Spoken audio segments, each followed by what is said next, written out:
in the squadron. They called him Bullets, but we call him Greg Kelly. Greg Kelly is on the air on the Red Apple Podcast Network. So many people in need of God's good word, and the Pope is talking about Iran. The Pope is talking about politics. The Pope is talking about border, and there should be no borders. This Pope Leo character, there was a time in my life where I couldn't imagine saying anything about the Pope. Well, those days are long gone. I don't care. He's a man. That is a person.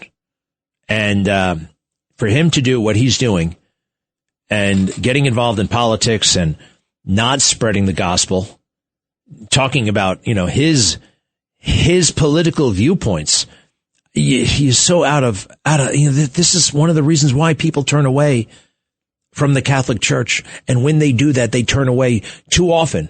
And having been a Catholic, I love the Catholic Church, but and I am a Catholic, but too often all this other stuff, this man-made stuff gets in the way, and it becomes a barrier between people, us earthly beings, and Jesus. The idea that you got to go through somebody and you got to do this, that, and the other thing, and you got to, it's just, oh boy, and no meat on Thursdays, Fridays, whatever the hell it is. It's just, stand on your head. I don't know. And for the Pope to do what he just did, and it's just amazing that we have somebody like President Trump who is not afraid, not afraid, and will say it, and it needed to be said, and I'm proud that he said it. But to go further, those in need of God, and we all are, Jesus, it's available to each and every one of us in the Bible. And I think I may have told you before, all of the miracles that started happening in my life when I opened the book, Charles Stanley Life Principles Bible. It is the Bible. It's the King James Bible, the traditional Bible. But someone gave this to me in 2012, and I was annoyed. I said, when did you become such a church lady? And I put it up on the shelf for 4 years. It stayed there. 4 years.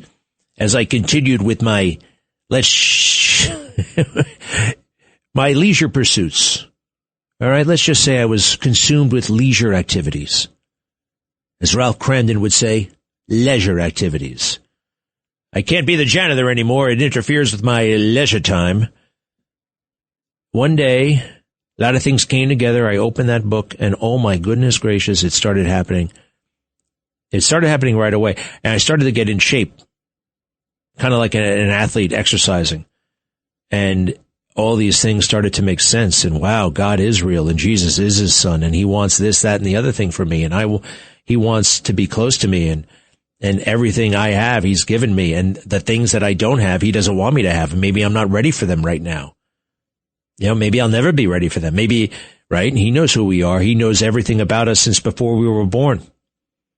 I just, I never appreciated that there are 3 heavens. There's the heavens of the clouds and the rain and right? There's that heaven, the heaven of the skies. And the second heaven is kind of what we think of as outer space. And then the third heaven, that's the heaven where we are with Jesus, and everything is awesome and incredible. And the pain of this world is no longer with us. The world is broken. It's supposed to be broken. I don't know, it was supposed to be. Adam and Eve got us in a lot of trouble all the way back then. A lot of trouble. But here we are. Hey, so Eric Swalwell is no longer running. Here's a guy who needs religion. This is a guy who needs Jesus. My gosh, talk about a guy who was swept away by his own, looking at himself on cable news. Look at me, I'm on CNN. Look at this, look at that. Now he's out. Now let's see here. Cut 9, if you don't mind, please. Cut 9. They're absolutely false. They did not happen. They have never happened. And I will fight them with everything that I have. Okay, well, that was Friday, and it's Monday, and he's out of the race. He's out of the race for governor. And, one of the reasons why he's out of the race is our friend Joel Gilbert. All those stories you've been reading about in the Post, Joel Gilbert Joel Gilbert broke the news on all that stuff. What do they write here? I am suspending my campaign for governor. To my family, staff, friends, and supporters, I am deeply sorry for mistakes and judgment I've made in my past. I will fight the serious false allegations that have been made, but that's my fight, not a campaign's. And that's it. 3 days ago, he said, here, add 2 more to my name. F Donald Trump and F ICE. Oh, this is a man who was heading to a very bad place. Very bad place. Here he is bragging about crowd size and stuff like that. It all came. Now, 2 things. I do believe he should have quit the race. There's a lot I don't like about this guy. He was one of the managers of the impeachment against President Trump. He's an obnoxious guy, but really the thing that set me off was in 2019, at the age of like 36, he ran for president of the United States. This guy thought he could be my president. Are you crazy? You're not worthy. Come on, man. You know that. I know that, but you ran anyway. I don't know if he did know that. Maybe he just wanted to, right? He's got a Hunter Biden situation, it looks like to me. He's very much, this is Hunter Biden-esque, his behavior. Now here is the message. Here's the full message. By the way, he's hanging out with one of these starstruck billionaires who apparently is no longer starstruck and kicked him out of the house.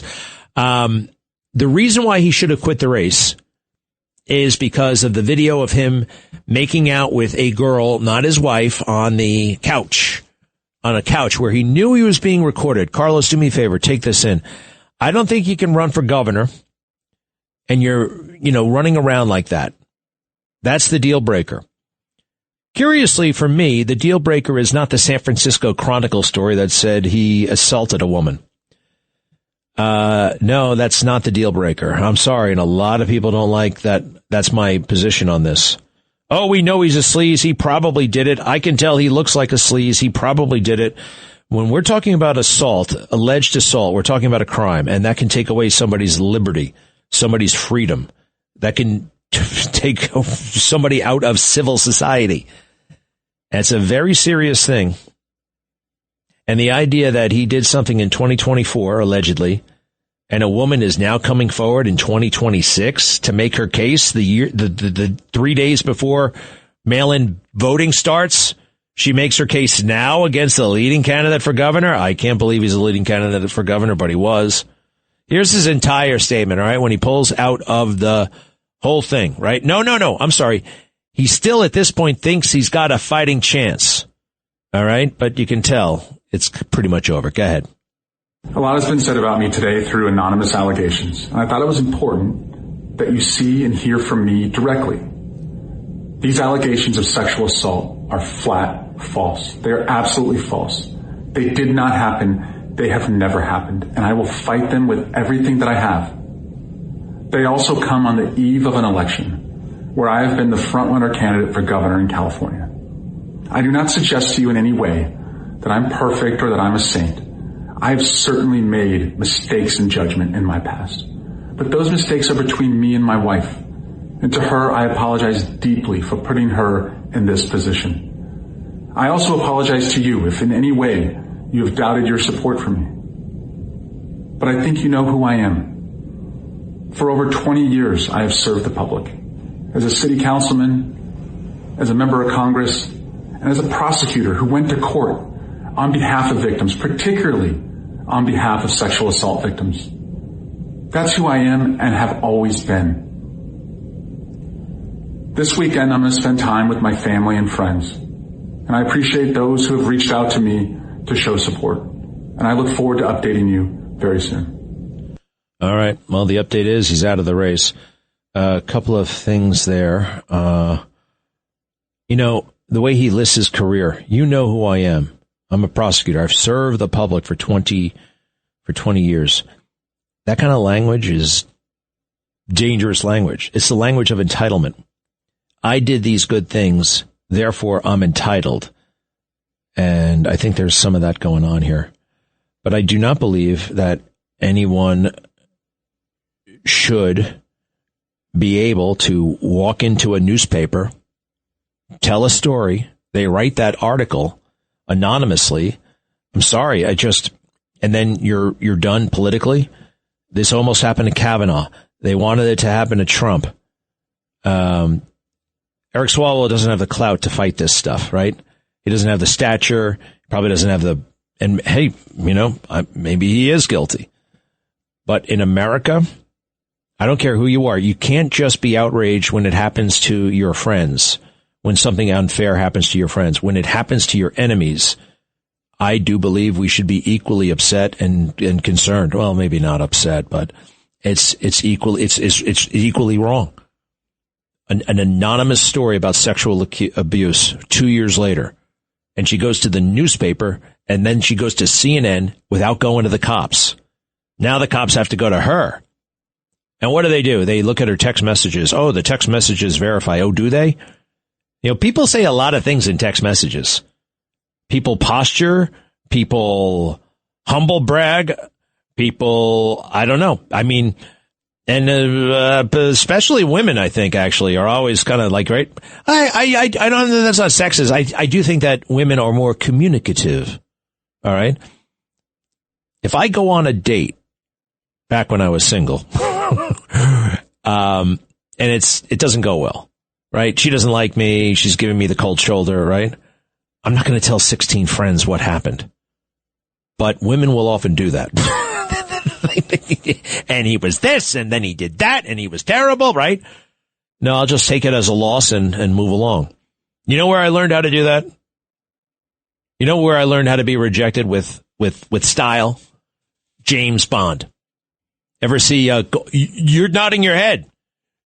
Tell me more, Phil, because it was in, I think it was Goldfinger, and he goes off to the Swiss Alps, and James Bond being James Bond, he sees that very, very attractive blonde at the petrol station, and he starts chatting her up, and she is one cold fish, not digging anything he's putting down.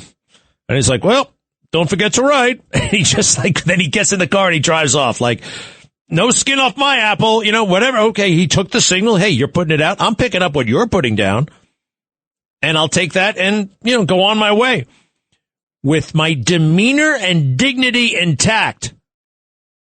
And then they're left wondering, right? Again, I was pretty good at this. Back in the day. But being pretty good at that can actually, that's a dead end too. All right, Eric Swalwell, we won't have to worry about him anymore, but we will be worried about our troops. I got a friend of mine, really good guy, and he's on Instagram this weekend, and he's chronicling all of his exploits in Bahamas, right? And he had a great time in Bahamas. He goes into the water. The water down there looks like it's aqua blue. Looks like you're in one of those pools. And he's got little, what do you call them? Turtles. Tortoises or turtles, they're all around him, and he's feeding them. He's having the time of his life. So on Instagram, I say, wow, enjoy yourself, pal. Just think, there are 5,000 men right now on duty guarding the Strait of Hormuz and keeping it open for us. But you enjoy those turtles. You keep feeding those turtles. I know. I just like it. You can still go on vacation. You can do things. People are managing their lives. Yeah, this is not the number one story in the world right now. Maybe it should be. People are not talking about it the way I quite frankly thought they would. It does feel like a bulk of it is over. Thank God for the ceasefire. But I heard General Jack Kane say that the ceasefire will probably play out. There will be hostilities again before they come back to the table. We got about 2 more weeks of bombing to do before this thing is really super duper done. Iran, you better be smart about this. But right now, the negotiations continue. Don't let anybody say the negotiations are over or they fell through or anything like that. Walking away from the table is part of the negotiation.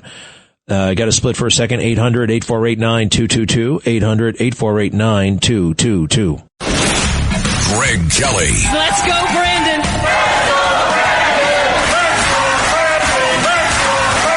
On the Red Apple Podcast Network.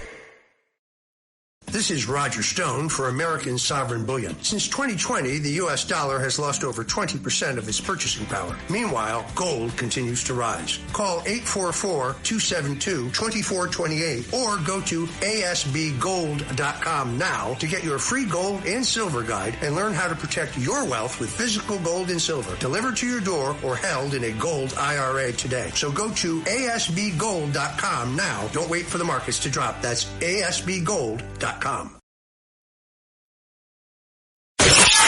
Kelly on the Red Apple Podcast Network. I see some of my friends are telling me, oh boy, somebody's coming out against Trump and he's MAGA through and through. No, he's not. He is a what I call professional MAGA, right?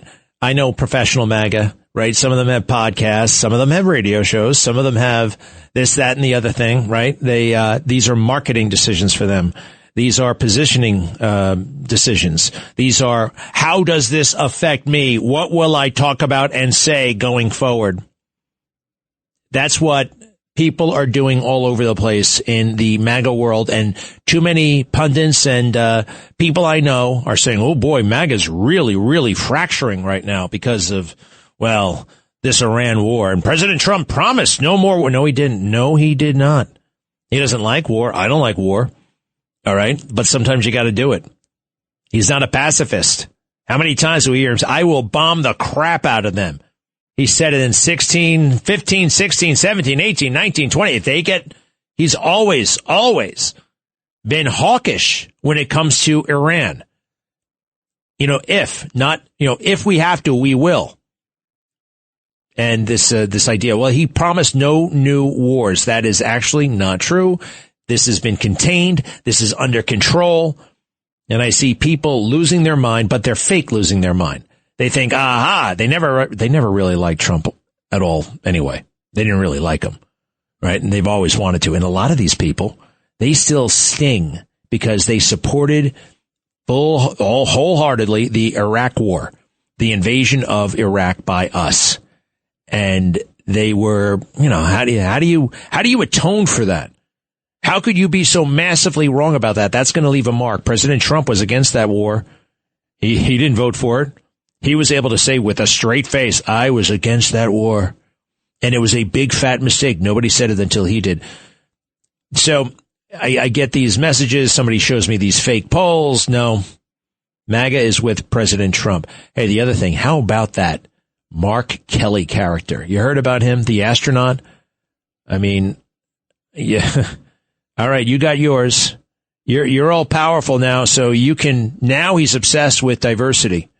He said he wouldn't want to be on a spaceship with all white people. That's what he did twice.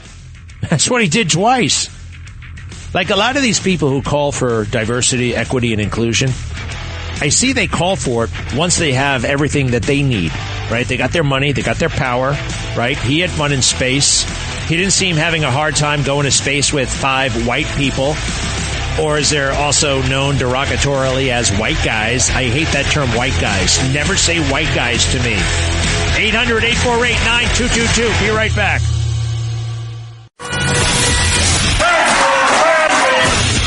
Greg Kelly on the Red Apple Podcast Network.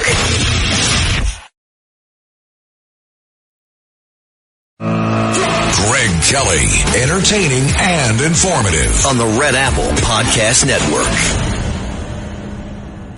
It is time to talk to one of the smartest people in the universe. And I've been listening to his podcast as well. Hey, easy there, pal. Easy there. This podcast is so good, it's going to take over the world. Put us all out of business. Blaine Holt, Dangerous Intellectuals. What? You're too good to me, my friend. Well, it's true. I mean, look, Blaine Holt, you were right exactly about when this war was going to start. And I looked back and I said, you know what? This is like the 1,000th thing he said would happen, and it did happen. This guy's special. How many languages do you speak again? A few. I keep Dutch as my go-to second language, but I'd have to get in the books for the others. Well, it's pretty impressive. And you really have been spot on. Dangerous Intellectuals is the name of his podcast. Now, we've had a major development, obviously. We know that the peace negotiations have temporarily stopped. I don't think they're over. I think walking away is something you do in a negotiation and they can resume. But we have a naval blockade. So tell me what you think of all that and where we are and what we should be looking at. And if you don't mind, after that, I'm going to ask you how a blockade actually works, what actually happens. Sure. But go ahead. Well, here comes the optimist, Blaine Holt. I think we're in good shape. I think we're in really good shape. Iran got our number 2 leader in our entire country. So they can't say we didn't take it very seriously or we were throwing out some sort of ruse. And Vice President Vance gave them the lifeline. They just didn't take it because they can't. They can't take it because they're going to be sunsetting in their country. All of this theater, Greg, is about them projecting strength to the Iranian people to say, see this, we're negotiating with the United States. We're still in command. We're still in control of this country. The IRGC is as good as it ever was. Nothing could be further from the truth. They're at each other's throats.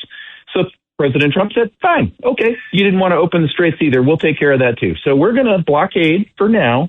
Then we're going to open the straits under a new banner called the United States of America will be controlling these straits. And the 90 million Iranian people are looking at a fragmenting IRGC and a fragmenting set of mullahs and parliamentarians, and they're about to take action and take their country back. So I think we're on the off-ramp to this thing. We are going to be adding more bombs to the mix. We're going to be taking out targets to help the Iranians. But I think that the straits are going to get safe very soon, and that monopoly, Lloyd's of London, is going to need to start thinking twice about insurance coverage. Well, that's amazing. That's amazing. Now, do me a favor, because I've always been nervous about, well, I really got fixated on, oh boy, are we sending Marines? And I was worried about the ship and being vulnerable. And tell us how many ships would be involved for a blockade. And again, this blockade is to prevent any ship from going or coming from Iran, Iranian ports. Other vessels can go through the strait and access, say, Kuwait, Saudi, anywhere in the Persian Gulf except for Persia. And there are several other countries you can access via the strait. So that's what's happening. How do you actually do that from a naval perspective? What does that look like? Yep. So first off, physically, you're going to put the ships in place. That should be enough. That should be a deterrent for any vessel that's sitting in an Iranian port or in the so-called toll booth to not move. You will not move unless the United States Navy says you can. If you move, then the Navy will go through a series of steps that start with warnings, potential boarding, and goes all the way to, well, we're just going to sink your ship, and we may torch your port while we're at it. So we may, in the early hours of a blockade like this with a belligerent like Iran, you might have to have a demonstration of force to show them that, no, you actually mean business. And then it gets wrapped up from there. And we don't forget the air assets. We've got the U.S. Air Force with that beautiful A-10 that can go strafe anything that looks like it's going to pose a problem. But once we feel that we've got a very secure handle on the straits, if we need to, we could secure Karg Island. We may not need to. And then we can go to the Gulf countries and go, hey, let them rip, get all these ships out of here, and get the ones that need to get in here, because we now control this. So as of 10 o'clock this morning, we're saying that we now control the strait. We got that blockade in effect. So before 10 o'clock this morning, it looked like Iran was running the Strait of Hormuz. Was that more of that was like a psychological, and President Trump, I think, said it out loud. That was a psychological thing. They never really had practical control of the strait, did they? And now we do, right? Yeah. There's three parties here. So they are trying to show that they have some sort of control because they're about to face a revolution. And this is one of the tests that they have, that the Iranians, the people themselves are like, you guys aren't really controlling anything. We're taking over. That's one. Two, it's Lloyd's of London. It's the British UK monopoly from the financialists that has been controlling the straits financially, saying we're not going to put insurance wrappers on any of these things moving, so we're stopping you. And if you think that's not orchestrated with Europe, think again, because Europe has done nothing but try to blunt us in this operation with basing, overflights, diplomatic clearances, and things that we fought for in World War II and earned with blood. They have denied us. And so, no, that's all part of it. And now we're tearing all that up. We're going to take that monopoly away from them. Is Lloyd's of London doing that for political reasons, or were they genuinely concerned about ships being sunk? They are genuinely not concerned about ships being sunk because for 337 years of their history, they have always written insurance premiums on or policies on wartime situations with vessels. So this one's special because if you go way deep in history, what you'll find is who put the first Shah into Iran in 1952? Oh, the Brits did. And then who put the Ayatollah in after the Shah wouldn't play ball with British Petroleum? Oh, the French and the Brits did. Their intelligence services, and so that's well. Didn't we help? We helped, right? America helped with that, didn't we? Oh yeah. No, we don't have choir boys in our little deep state section either. But they play both sides of the wars, Greg, and that's what the monopoly does, is because they determine what ships, when it ships, and what it costs. All right, so this is from Central Command. U.S. Central Command forces began setting conditions for clearing mines as 2 U.S. Navy-guided missile destroyers conduct operations. The USS Frank Peterson and the USS Michael Murphy transited the Strait of Hormuz and operated in the Arabian Gulf as part of a broader mission to ensure the strait is perfectly clear. Okay, all right, so they're just doing mine sweeping. How many ships does it take? How many ships do you think are doing this operation? How many ships does it take to have a blockade? You know, if I had to put a number on that, I would say between 5 and 6 is going to be necessary. You'll see the surface combatants that you just mentioned in that statement. But then there's going to be a lot of there's submarine activity. There's robotics that we have that look for mines. There's a minesweeper or two that we bring to bear. But eventually, once we have established a firm control of that coastline, and we've declared that we have dominance there, then those two destroyers will do just fine. So what else happened? There was a psychological shift as well. I mean, we were personally, and I guess I'm not, after talking to you, very much worried about an American ship being sunk or being attacked. And if one ship were to go down, an American warship, the geopolitics of it would be disastrous. Everybody would be saying it's a total loss for us, even though we just lost one ship. And I don't want that to happen, but it could happen conceivably. I mean, why are we so suddenly confident about it? And were we, or was it just me being nervous? I really thought that our ships were vulnerable, and now it doesn't seem like we have a care in the world. Well, we do. And, you know, our people are in harm's way.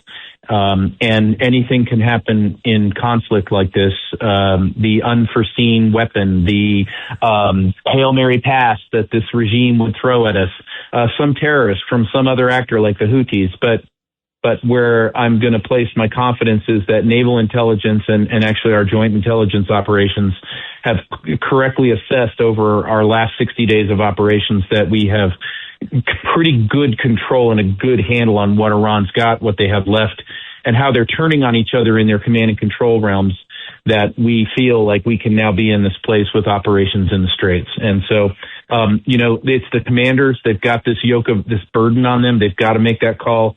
Looking at the intel, could it go wrong? It could. Did we lost an AWACS airplane on the ground in Saudi Arabia last week for something that we didn't see coming. And so it's not, we're not out of the woods, but we're certainly in a better place than when this started. And let's look at the service done for the world. There will be no Iran with a nuclear weapon. Never. Not going to happen anymore. That's done. And the mullahs and the IRGC, they're turning on each other. They're falling apart. Every day that goes by, they're fragmenting. And we're going to see a free Iran, I believe. AWACS. I remember when Ronald Reagan delivered that AWACS. I wonder if it was a Saudi AWACS or one of ours, right? Remember that? Yeah, I think it was ours. Oh, okay. But you remember that, but I think Oklahoma has one less airplane than it did before. All right. So wait, one more or two more quick things. The Second Amendment, I heard Ron Johnson say this. This is what we're seeing right now in Iran is a great kind of argument for the Second Amendment, gun ownership in America. The founding fathers had in their mind, basically, the citizenry is the ultimate check on the government. Because if they get authoritarian or if they, violate the law, the citizens, you can't push the citizens around. We have guns. And Iran doesn't have that option, do they? No, they don't. It should be the government that fears the people, not the other way around. And another example of this that's playing out right now is in Ireland. They have a tyrannical government. They're destroying these farmers. They're destroying their sources of food. They've allowed invaders to take over their country. I want you to picture what you think it would look like if Kamala Harris took over this nation, and then erased the Second Amendment on day one of her administration. That's what Ireland looks like today. And they're still trying to fight. They're trying to mount a campaign, and Ireland may fall into complete civil war. Oh my gosh. Yeah. I heard more and more, that could happen. Look, a couple of quick things. If we did sustain heavy damage to a ship, or God forbid a ship was sunk, and you just mentioned anything can happen in war, and we are in harm's way, and I'm sure they're factoring that in, and they have a contingency plan for that. What would be our response? And am I wrong when I say we could still win this thing? You know, we could win the battle but lose the war. Or maybe we win the war anyway. The world would see it as a very big negative, and it would be a big negative. But we wiped out their Navy. We lose one ship. Anyway, what would happen in that scenario? Well, think of how hostile the world's media is against anything President Trump is trying to do. I will tell you that there are probably stories that are pre-written about the great demise and the loss of the United States. I've seen some of them even published so recklessly that we are losing this war, which is absolutely ridiculous. So we'll have to manage the information war. It's going to go on anyway. But if we were to sustain the type of damage or the type of hit that you're talking about, then I think we would be in a position that we would start something in Tehran that looks a lot like what we saw with shock and awe in Baghdad in those first few nights of that war, meaning, okay, now the gloves are off and now we're going to raise hell. We have gone about this with minimal loss of life. We've gone about this in a very surgical way. And you remember, I told you, if we're going to do this, we need to use a scalpel, not a sledgehammer. If we lost something like one of those destroyers, sledgehammer comes out, and believe me, we have the power to make a difference very rapidly in Iran. It's just that we would rather do it a different way and not hijack a revolution in the process. No, that makes a lot of sense. Wow. And you look at the video of the targets we're taking out. There don't even seem to be any soldiers around. You know what I mean? Like they're they're underground. They're hiding. We're not killing people, and that's not a bad thing. So, all right. No. Well, thank you. What's the next big thing we should be looking for? The next big thing you should be looking for is the Straits of Hormuz to open up. The Gulf, the GCC countries are meeting tomorrow morning. Hopefully, they're going to get great news from our president that shipping is coming open, and that's what we should be looking for. Right now, all eyes should be starting to move upwards towards Europe. We just lost Hungary. That's a very bad thing, and that means $90 billion out of the EU is on its way to Ukraine. And as you recall, none of this money is really audited. So I'm very concerned about what we see end to end in Europe right now. The podcast is Dangerous Intellectuals with Blaine Holt. General Blaine Holt of the U.S. Air Force, retired. Thank you so much, sir. Thanks for your time today. You bet. All right. Guy is super duper smart. I wasn't messing around. So there is a contingency plan. There's a contingency plan for everything, okay? But I feel pretty good about where we are. God bless America. Be right back. Greg Kelly. Let's go, Brandon.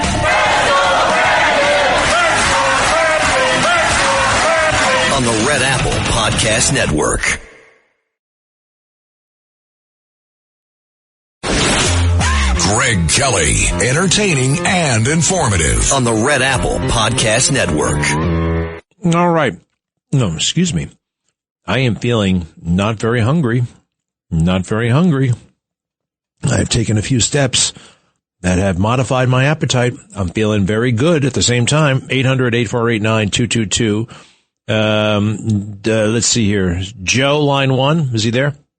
Dennis, line 3. Hello. Yeah. Hi, Greg. Listener from day one. Love the show. And my question is this. China, which has a tremendous Navy and gets 45% of their oil from Iran, suppose they accompany their tankers with warships. What do we do then? That would be very bad. That would be a very bad scenario. We don't want to.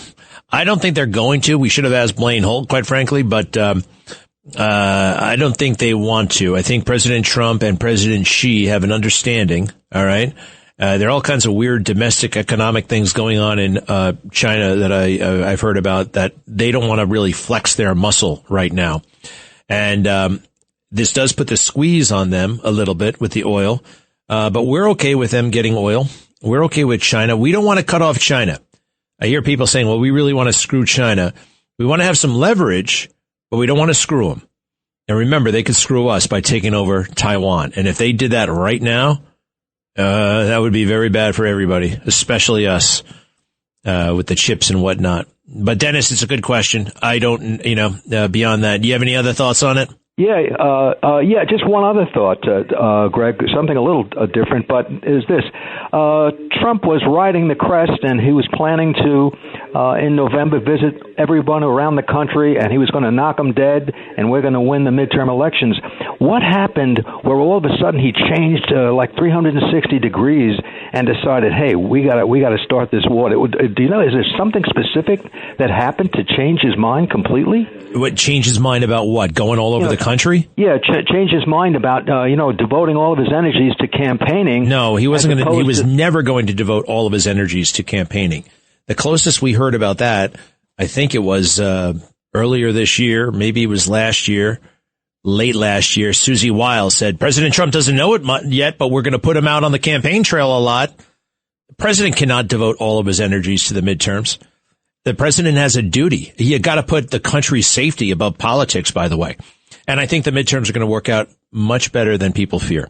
Thank you, Dennis. Marco. Marco. Is this the oddball Marco? I told you, I got to write down that we got to get a calendar for people when they're banned and the suspensions, like when they go into effect and when they're lifted, because I lose track. I know Marco was under suspension. If this is the oddball Marco, is it? Hello? Yeah, you said it. Yes, it is.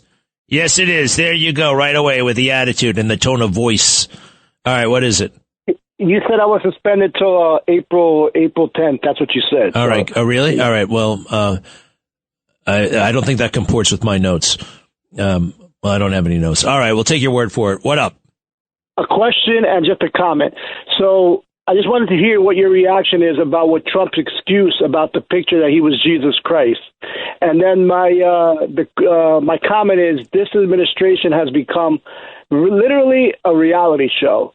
What do you think about that? Literally a reality show. You think that's profound? What do you mean by a reality show? What do you mean by that?